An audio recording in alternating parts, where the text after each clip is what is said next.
Live from Los Angeles, this is the Just Kegel Show with Julia Cunningham, exclusively on Radio Andy.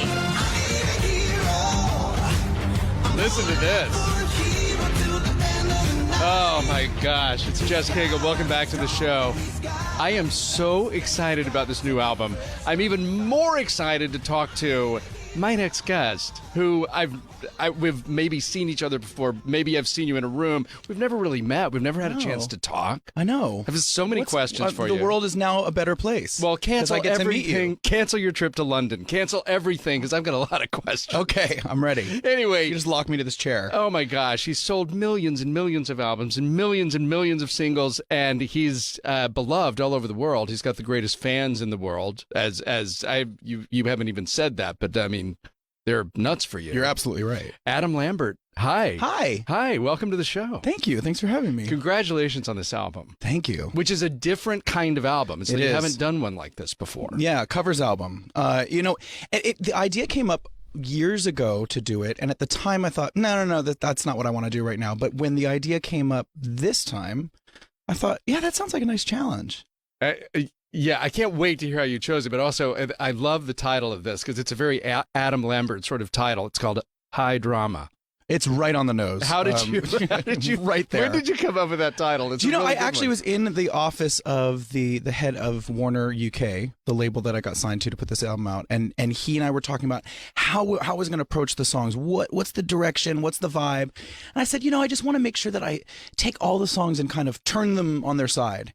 Do something really drastic with them and, inject them with a lot of high drama. And he was like, well, that's your album title right there. There it is. It's really perfect. And I love this album. So songs from Duran Duran and Billie Eilish and Pink, Culture Club, Noel Coward.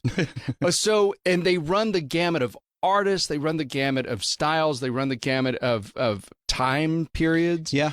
How did you even start to pick the songs? Like, what was your criteria for picking them? Because you had the entire universe of music to choose from. It was a really long list when we started. It was long. And then I had some suggestions from like my team and the label. And then slowly I came up with a criteria. I was like, okay, it has to be a song that I can relate to personally, like something that I could have written about my own life. It has to be something I know I can reinvent drastically, with drama that fits into the theme high drama, both lyrically and the sonics that we put on it. And then, lastly, like, does it suit my voice? Was there a song that you really, really love, but you thought, you know what, it doesn't meet those criteria? I'm trying to think of one. We didn't actually end up recording anything that we like threw out. There was like a lot of careful planning, so we didn't waste any time. Trying to think of one that we thought about. Do you know the one that I was thinking about doing was "Spin Me Right Round" by Dead or Alive? Yeah. That one didn't make the cut. But it would have made sense in this. It's like we were thinking about it, and then it was like, no. The other ones took precedence. Yeah, and there may be some. There may be one or two on there that are along of the same vein that are. That's kind of what we thought. I thought "Hero" was sort of in the same sort of guilty pleasure place, and I thought, let's make that one song, I know we came in on it, but I love it so much. Holding Out for a Hero, Bonnie Tyler, 1984. Let's just hear a little bit more of that.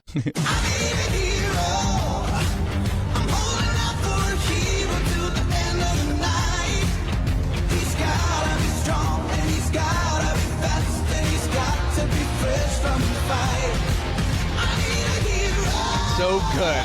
It's so good. I can't believe I've lived all these years without hearing Adam Lambert sing "Holding Out for a Hero." Like, I've really missed out. It's such a, like I said, it's guilty pleasure. It's camp. It's so high camp, and this is part of what I love about performing. I love winking at the audience. I love kind of taking the piss out of myself a little bit. I've been doing it with Queen for years, where it's just, tongue in cheek, and there's a joke that everyone's in on. And I wanted to carry that onto this album. By the way, since you mentioned it, what is happening with Adam Lambert what is happening with Queen plus Adam Lambert? Well, we're not finished. That's all I can say officially right now, but it is not the end yet. There may be more stadiums. There may be more. Yeah, maybe. Oh, that's great. That's great. So what was it? So Holding Out for a Hero, something that you could identify with. What was your personal connection to that song? What is it?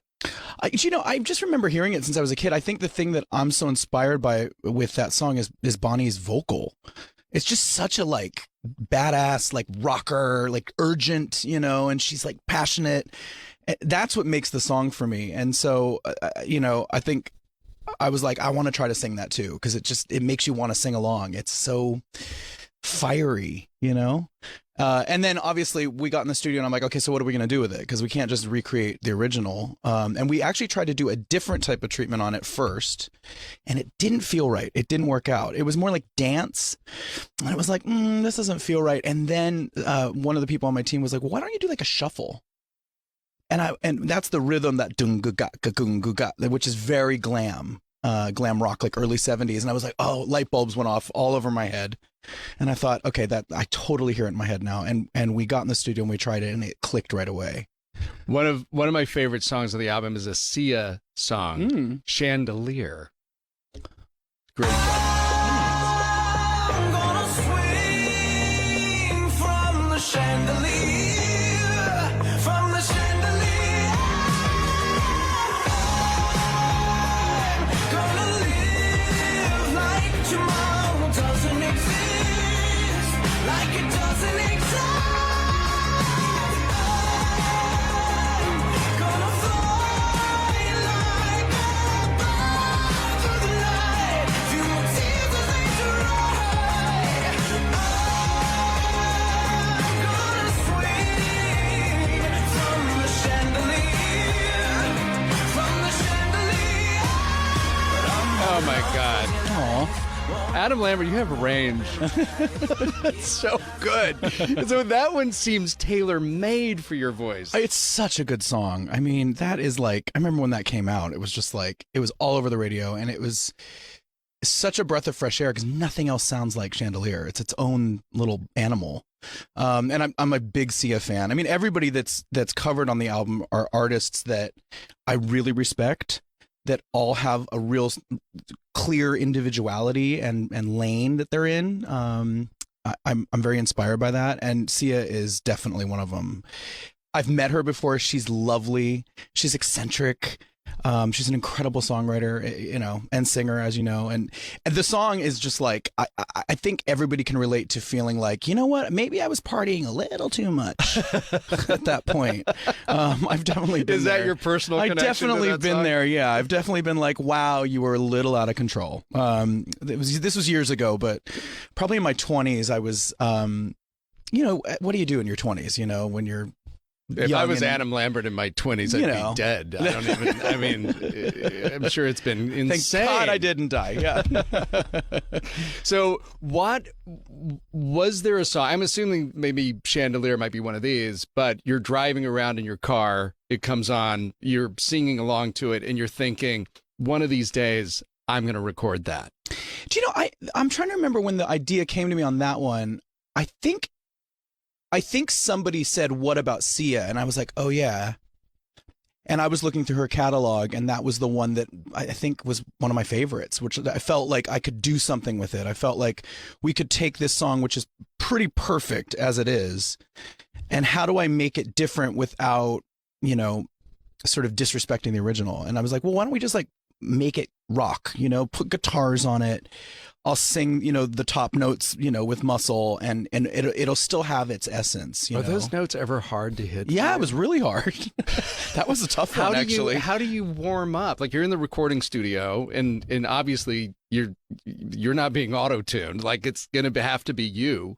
How do you warm up? How do you take care of your voice to hit those? I try not to think about it too much. It's just like, you just have to kind of throw yourself at it, and that's how you get that sound. I mean, I think for the songs that are a little bit more like pretty, You know, the vocals like more like tender. Yeah. That's actually harder. Really? Yeah, because there's more. You hear more detail in the voice when you're singing really loud and hard. It's like all the like grit or wear and tear that you're feeling in your voice actually just adds to the sound. So a song like "Ordinary World," for example, like that is so intimate and tender that's actually harder. That's actually harder to do. Wow, Duran Duran, 1992, "Ordinary World." Let's listen to that one. But I won't cry for yesterday. There's an ordinary world. Somehow I have to find. And as I try to make my way to the ordinary world, I will learn to survive. Like practically a tearjerker. Oh, It's so good. thanks. So you're right. That one doesn't. You don't have. You hit those. It requires these high notes, but there's not a growl or It's a a, rasp. it's a different. It's hard to tell on record, but it's a different volume. That's falsetto. That's what falsetto is. It's head voice. Whereas the other one's like chest voice. That's what we call it. This is technical talk, but the thing that I Wow, love. I feel like I'm getting an vocal education from lessons. Adam Here we go Lambert. on Sirius XM. Vocal lessons. The thing about Ordinary World that I found so moving was the lyrics, especially after the couple years we've just had, coming out of a pandemic where there's so much loss, both of life, unfortunately, and of our everyday existence. Yeah, and connection, everything. routines, I mean, all those all of things, us. I don't even need to go on because we all know what it was, but that feeling of okay, that's where we were, and now we're trying to get back into the real world. And I just thought the lyrics are so perfectly suited. Oh, that's to great. that. That's what it meant to you. Yeah, it did, and it just, yeah, that's exactly what it meant to me. And I just thought I wanted to approach it kind of like what I did with Mad World on American Idol, just that haunting kind of ethereal thing. A lot of the stuff on this album is sort of self-referential in a way. Like it's like, okay, let me kind of go back to like the DNA that I started with, and get back into like exactly who I am. I've definitely gone on little tangents in my solo career and like tried this and tried that. And I actually feel with this album, it's like, I feel like I'm very much in my power and in my zhuzh, as we say. Well, this is your 5th album. Yeah. Yeah. Yeah. So that sort of makes sense. Yeah. And it's you like started really young. This is now your 5th album. Well, not really. I mean, I was the old one on American Idol. Well, okay, yeah, you're really old. But I don't know. I feel like, as you get older as an artist and you mature, you start realizing what you are and what you are not. And I'm more comfortable in my skin than I've ever been. And I love how that's like leading me creatively. It's so nice. It just feels like refreshing.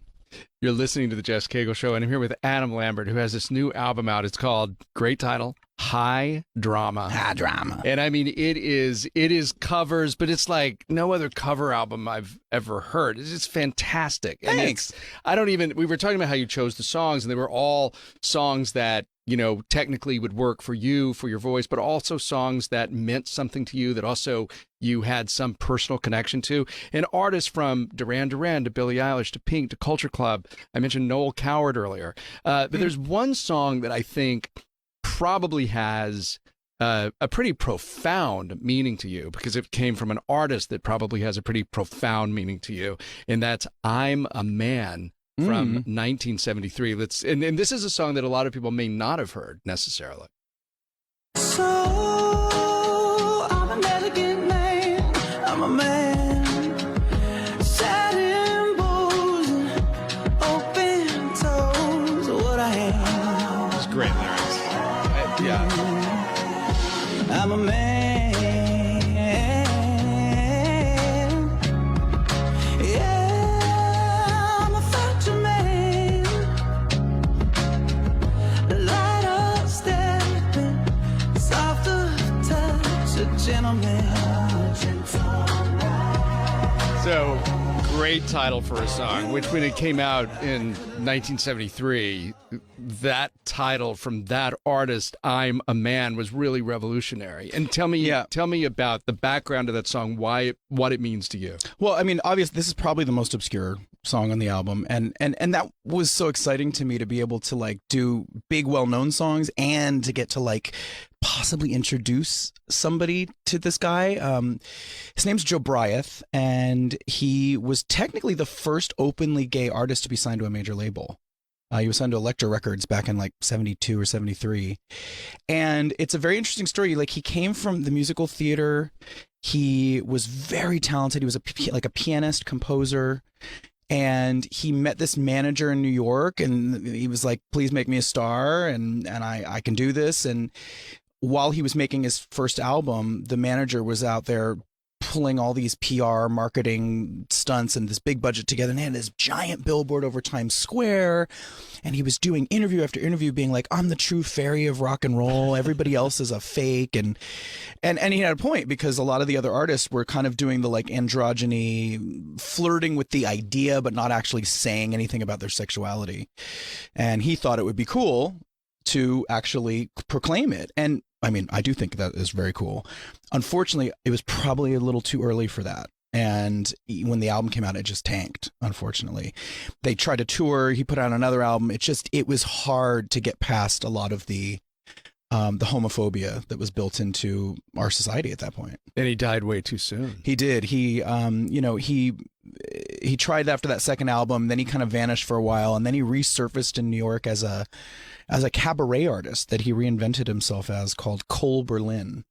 And he had some success in that field, in the cabaret circuit, but unfortunately he like passed away with like that first big wave of AIDS in like 82, I think. It's just fantastic that you're introducing this person who, he changed music. He changed the world for the LGBTQ plus community. He was there. It's like he's a hero. He is. He's an unsung hero, I think, in many ways. Like he was doing something that maybe people weren't quite ready for yet, but that we have to kind of acknowledge, because now there's been enough of us that have done it and slowly but surely have like moved the needle. Yeah. 10 years ago when I came onto the music scene, it was a very different landscape than it is now. I'm 10 years. I keep forgetting that it's more than 10 years. It's 13 years ago, 14. It was so different, as far as like, people like my peers doing pop music, there wasn't any other out gay man in US, radio market, so it was like the Wild West, and it was exciting because I knew I was part of something new. Yeah. But it was also challenging, and there were a lot of obstacles. But now you look at now and like, look at the queer representation this year at the Grammys, for example. Right. It's just like, we've come so far, but it's because of artists like Joe Bryeth that like started to push and started to show us that it's possible. Yeah, but there were a lot of years there, from the early 70s to 2010 with you. There were a lot of years when every time somebody said it out loud, it moved the needle a little bit. Yeah. And some of them, like Joe Bryeth earlier on, paid a really steep price for doing so. Yeah, he's almost like a martyr in some ways. Yeah. But he was gorgeous, and he was so talented, and he's got such charisma on the records that he put out, and yeah, I'm just excited for people to maybe check him out. There's an amazing documentary called Joe Bryeth AD that came out in, I think, 2012 or something. It's so fascinating. So check it out. Speaking of gigantic T-shirts, there's a Billie Eilish song. We weren't talking about gigantic T-shirts. I just said that. Anyway, it's I love the song. I love your rendition of it. It's called Getting Older. Let's listen to that. Things I once enjoyed just keep me employed now. Things I'm longing for. Someday I'll be royal. It's so weird.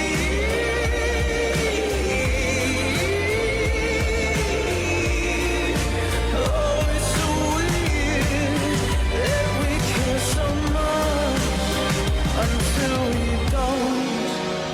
I'm getting older, I've got more on my shoulders, but I'm getting better at admitting feels disrespectful to stop it, but anyway, it's so good. Thanks. Why that song? You know, what does getting older mean to you? I was struck by the lyrics of that song. They're just so right on the money. I mean, no matter how old you are, the feelings that are in this song are universal. It's like she was 20, I think, when the album came out. And I feel the exact same way, having just turned 41. I played it for my father, who's, in his 60s. He's like, "Yep, that's how I feel too."